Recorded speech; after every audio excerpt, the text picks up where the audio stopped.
இன்னைக்கும் ஒரே மாதிரி தோசையா அப்படின்னு சொல்றவங்களுக்கு இன்னைக்கும் தோசை தான் சொல்லி பழகுங்க.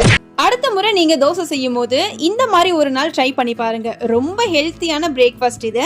இதுக்கு நான் ஒரு பாத்திரத்துல 1 கப் அளவுக்கு கோதுமை மாவு, ஒரு 2 பல்லு பூண்டை கட் பண்ணி போட்டிருக்கேன், கொஞ்சமா கொத்தமல்லி இலை, உப்பு, மிளகாத்தூள் கொஞ்சம் ஆட் பண்ணிக்கிறேன், 1 டீஸ்பூன் அளவுக்கு கீ ஆட் பண்ணி நல்லா மிக்ஸ் பண்ணி நல்லா இந்த மாதிரி கட்டி இல்லாம கலக்கிக்கோங்க. கொஞ்சம் கொஞ்சமா தண்ணி ஆட் பண்ணி நாம எப்பயும் போல தோசை மாவுக்கு எந்த அளவுக்கு தண்ணி ஊற்றி மிக்ஸ் பண்ணுவோமோ அந்த மாதிரி இந்த அளவுக்கு மிக்ஸ் பண்ணி வச்சுக்கோங்க. இதில் இன்னுமே கொஞ்சம் தக்காளி வெங்காயம்லாம் கட் பண்ணி நல்லா வதக்கி சேர்த்தா இன்னுமே டேஸ்ட்டாக இருக்கும். பட் நான் சிம்பிளாக இப்படியே முடிச்சிட்டேன்.